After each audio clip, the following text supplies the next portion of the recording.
Dutch Bangla ব্যাংকের পক্ষ থেকে এসএসসি 2026 শিক্ষার্থীদের জন্য 2 বছরে প্রায় ৬৭,০০০ টাকার মতো বৃত্তির ব্যবস্থা করা হয়েছে। এর আগের ভিডিওতে আমি বিস্তারিতভাবে জানিয়েছিলাম কারা এই বৃত্তির জন্য আবেদন করতে পারবে এবং কি কি যোগ্যতা প্রয়োজন হবে।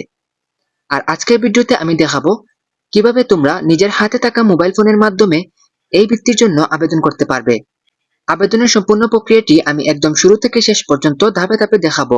ভিডিওটি একটু বড় হবে কারণ আবেদন ফরমে অনেকগুলো তথ্য রয়েছে, তাই তোমরা অবশ্যই ভিডিওটি শেষ পর্যন্ত মনোযোগ দিয়ে দেখবে। এছাড়া কেউ যদি আমাদের মাধ্যমে শতভাগ সঠিক নিয়মে আবেদন করাতে চাও তাহলে অবশ্যই আমাদেরকে কমেন্টে, মেসেঞ্জারে এবং হোয়াটসঅ্যাপে জানাতে পারো। আমরা তোমাদেরকে কম্পিউটারের মাধ্যমে আবেদন প্রক্রিয়াটি করে দিব। আবেদন করার আগে অবশ্যই বৃত্তির অফিসিয়াল বিজ্ঞপ্তির শর্তগুলো একবার ভালোভাবে দেখে নিবে। আমাদের গত ভিডিওতে এই শর্তগুলো নিয়ে আলোচনা করা হয়েছে, সেখান থেকে তোমরা দেখে নিবে। এবার চলো মূল বিষয়ে আসি, কিভাবে তোমরা আবেদন করবে। আবেদন করার লিঙ্ক তোমরা কোথায় পাবে ভিডিওর একদম শেষে বলবো। তোমরা সেখান থেকে সরাসরি সেই লিঙ্কে ক্লিক করলে এই ধরনের একটি স্কলারশিপ অ্যাপ্লিকেশন ফর্ম দেখতে পারবে। এরপর একদম সিরিয়াল অনুযায়ী ফর্মটি পূরণ করতে হবে। আবেদন প্রক্রিয়াটি মোটামুটি এভাবে: প্রথমে পার্সোনাল ইনফরমেশন, এরপরে এডুকেশনাল ইনফরমেশন, এরপরে ফ্যামিলি ইনফরমেশন, এরপরে স্কলারশিপ ইনফরমেশন এবং সবার শেষে ফটো আপলোড। তোমাদের প্রথম ধাপ হচ্ছে পার্সোনাল ইনফরমেশন। ছবি ও প্রয়োজনীয় ডকুমেন্ট আপলোড করার পর ক্যাপচা পূরণ করে আবেদনটি সাবমিট করতে হবে। লিংকে ক্লিক করার পর প্রথমেই তোমাদের সামনে আসবে পার্সোনাল ইনফরমেশন। এখানে প্রথমেই রয়েছে অ্যাপ্লিকেন্টস নেম, অর্থাৎ তোমার নিজের নাম লিখবে।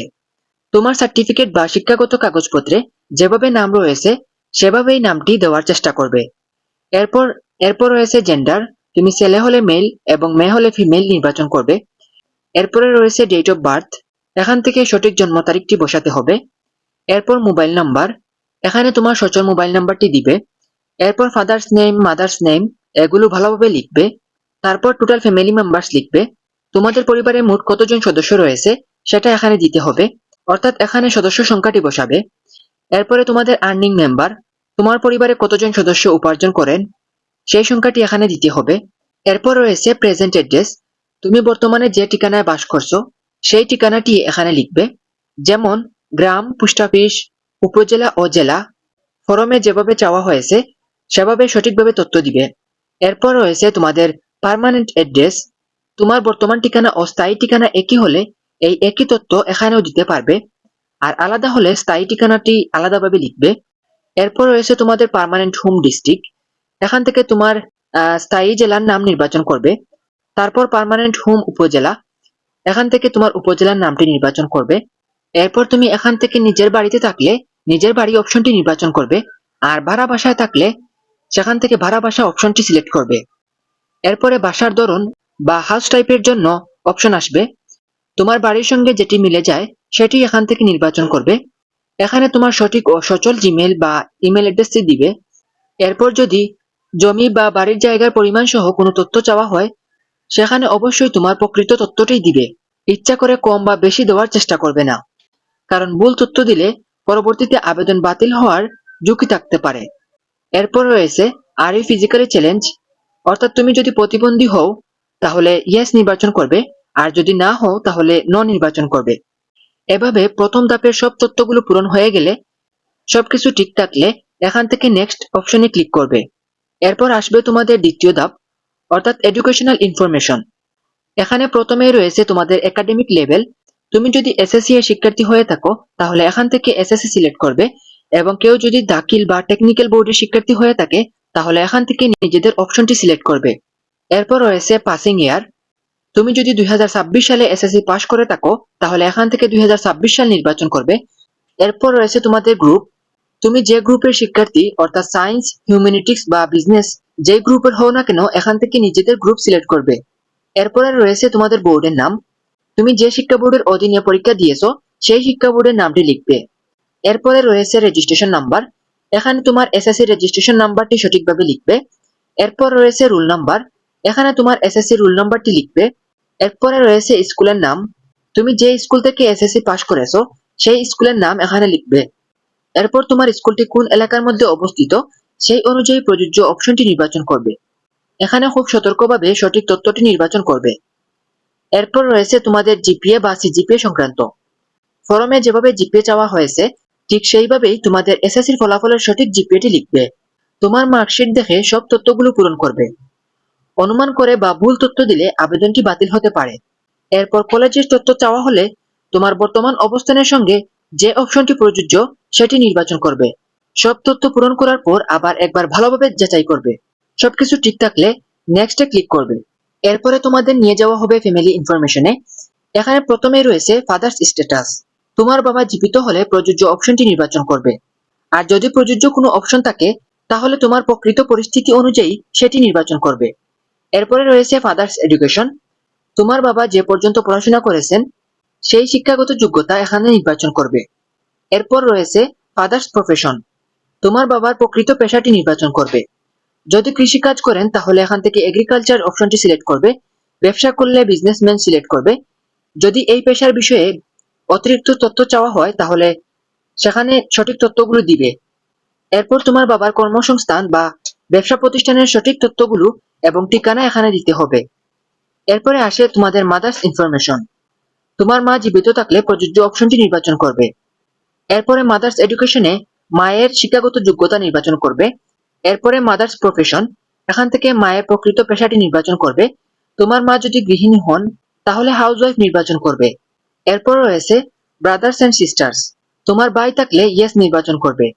ইয়েস নির্বাচন করার পর তোমার ভাইয়ের প্রয়োজনীয় তথ্যগুলো এখানে দিয়ে দিবে। একইভাবে তোমার বোন থাকলে ইয়েস নির্বাচন করবে এবং প্রয়োজনীয় তথ্যগুলো পূরণ করবে। ভাই বা বোন না থাকলে এখান থেকে নো নির্বাচন করবে। এরপর রয়েছে do you have any other guardian. তোমাদের যদি কোনো গার্জেন থাকেন তাহলে ইয়েস নির্বাচন করবে, না থাকলে এখান থেকে নো নির্বাচন করবেন। এরপর রয়েছে মান্থলি ইনকাম। এখানে পরিবারের প্রকৃত মাসিক আয়ের তথ্যটি দিতে হবে। যদি বাড়ি ভাড়া থেকে আয় করে থাকেন তাহলে সেটির প্রকৃত তথ্য দিতে হবে। যদি রেমিটেন্স আসে তাহলে সেটিরও প্রকৃত তথ্য দিবে। আর অতিরিক্ত আয় থাকলে সেটিও সঠিকভাবে উল্লেখ করবে। কোনো আয় না থাকলে শুধুমাত্র তখনই জিরো বা প্রযোজ্য অপশনটি নির্বাচন করবে। মনে রাখবে, বৃত্তি পাওয়ার জন্য ইচ্ছা করে আয় বা সম্পদের তথ্য কম দেখানো যাবে না। সব তথ্য সঠিকভাবে দেওয়াই সবচেয়ে বেশি গুরুত্বপূর্ণ। সবশেষে আবারও পুরো ফ্যামিলি ইনফরমেশনটি একবার যাচাই করে নিবে। সবকিছু ঠিকঠাক থাকলে নেক্সটে ক্লিক করবে। এরপরে আসি তোমাদের চতুর্থ ধাপ অর্থাৎ স্কলারশিপ ইনফরমেশনে। এখানে প্রথমে রয়েছে did you avail any government scholarship, অর্থাৎ তুমি আগে কোনো সরকারি বৃত্তি পেয়েছো কিনা। পেয়ে থাকলে ইয়েস এবং না পেয়ে থাকলে নো নির্বাচন করবে। এরপর রয়েছে did your brothers sisters receive this scholarship, অর্থাৎ তোমার কোনো ভাই বা বোন এই নির্দিষ্ট উপবৃত্তি পেয়েছে কিনা। তোমার ক্ষেত্রে যেটি সত্য সেটি নির্বাচন করবে। এই অংশের সব তথ্য পূরণ হয়ে গেলে আবার ভালোভাবে দেখে নিবে। সবকিছু ঠিক থাকলে নেক্সটে ক্লিক করবে। এরপর একদম শেষে আসবে ফটো আপলোড। এখানে তোমাদের প্রয়োজনীয় ছবি ও ডকুমেন্ট আপলোড করতে হবে। প্রথমে তোমাদের নিজেদের ছবি আপলোড করবে। সিলেক্ট ফাইলে ক্লিক করে তোমার মোবাইলের গ্যালারি বা ফাইল ম্যানেজার থেকে নির্ধারিত সাইজ বা ফরম্যাট অনুযায়ী ছবিটি নির্বাচন করবে। এই ছবিগুলোর ফরম্যাট এবং সাইজ অনেকেই নির্বাচন করতে পারে না। সেজন্য যারা আমাদের মাধ্যমে আবেদন করাতে চান তাদেরকে আমরা এই সাইজে এবং এই ফরম্যাটে ছবিগুলো তৈরি করে দিয়ে থাকি। অর্থাৎ যে কোনো ধরনের একটি ছবি দিলেই আমরা তোমাদেরকে নির্ধারিত ফরম্যাটেই ছবিগুলো আপলোড করব। এরপর তোমাদের ফাদার্স ফটো, এখান থেকে তোমার বাবার ছবি দিবে। এরপরে মাদার্স ফটো, এখান থেকে মায়ের ছবি আপলোড করবে। এরপর এখান থেকে এসএসসি মার্কশিট আপলোড করবে। সবশেষে টেস্টিমোনিয়াল বা প্রশংসাপত্র আপলোড করবে। প্রতিটি ছবি ও ডকুমেন্ট আপলোড করার সময় ফরমে দেওয়া নির্ধারিত সাইজ, ফরম্যাট এবং অন্যান্য নির্দেশনা অবশ্যই মেনে চলবে। কেউ যদি এই নির্ধারিত সাইজ, ফরম্যাট এবং তাদের সকল নির্দেশনা মেনে আবেদন করাতে চান তাহলে অবশ্যই আমাদেরকে মেসেজ দিবেন। মেসেঞ্জারে, হোয়াটসঅ্যাপে অথবা কমেন্টে আমাদেরকে বললেই আমরা তোমাদেরকে কিভাবে কি করতে হবে সবকিছুই আমরা তোমাদেরকে বলে দিব। আমাদের মাধ্যমে আবেদন করাতে চাইলেও আমরা তোমাদেরকে একেবারে সঠিক নিয়মে এই আবেদনগুলো করে দিব। তো সব ছবি ও ডকুমেন্ট আপলোড করার পর একবার দেখে নিবে সবগুলো ঠিকভাবে আপলোড করা হয়েছে কিনা। সব ছবি ও ডকুমেন্ট আপলোড করার পর নিচে এখানে যে কোড বা লেখা দেখবে সেটি এখানে সঠিকভাবে পূরণ করবে। এরপর পুরো আবেদনটি একবার ভালোভাবে যাচাই করবে। বিশেষ করে তোমার নাম ঠিক আছে কিনা, জন্ম তারিখ ঠিক আছে কিনা, মোবাইল নাম্বার ঠিক আছে কিনা, রেজিস্ট্রেশন নাম্বার ঠিক আছে কিনা, রোল নাম্বার ঠিক আছে কিনা, জিপিএ ঠিক আছে কিনা এবং পরিবারের সব তথ্য ঠিক আছে কিনা। এছাড়াও ডাচ বাংলা ব্যাংকের সব নিয়ম মেনে আবেদন করা হয়েছে কিনা এগুলো যাচাই করার পর সাবমিট বাটনে ক্লিক করবে। সাবমিট করার পর কোনো তথ্য সংশোধন করা যাবে না, তাই অবশ্যই সবাই সতর্কতার সঙ্গে আবেদনগুলো করবে। তোমরা ইউটিউব থেকে দেখলে ডেসক্রিপশনে এবং কমেন্ট বক্সে চেক করবে, ফেসবুক থেকে দেখলে কমেন্টে দেওয়া লিঙ্কটি দেখতে পারবে। সেখান থেকেই তোমরা নির্ধারিত ওয়েবসাইটে যেতে পারবে। আর আবেদন করার সময় কোনো তথ্য নিয়ে সন্দেহ থাকলে নিজের মতো করে ভুল তথ্য দেওয়ার চেষ্টা করবে না, সেক্ষেত্রে তোমার আবেদনটি বাতিল হয়ে যেতে পারে। প্রয়োজনে সংশ্লিষ্ট কর্তৃপক্ষের নির্দেশনা দেখে নিবে অথবা আমাদের সঙ্গে যোগাযোগ করতে পারো। আশা করি আজকের ভিডিওটি দেখার পর তোমরা নিজের মোবাইল ফোন দিয়েই বৃত্তির আবেদন করতে পারবে। ভিডিওর কোনো ধাপে বুঝতে সমস্যা হলে অবশ্যই আমাদেরকে কমেন্ট করে জানাবে। আমি যতটা সম্ভব তোমাদের প্রশ্নের উত্তর দেওয়ার চেষ্টা করব। আর এসএসসি 2026-এর বৃত্তি, কলেজ ভর্তি এবং গুরুত্বপূর্ণ শিক্ষা বিষয়ক আপডেট পেতে আমাদের সঙ্গে যুক্ত থাকো।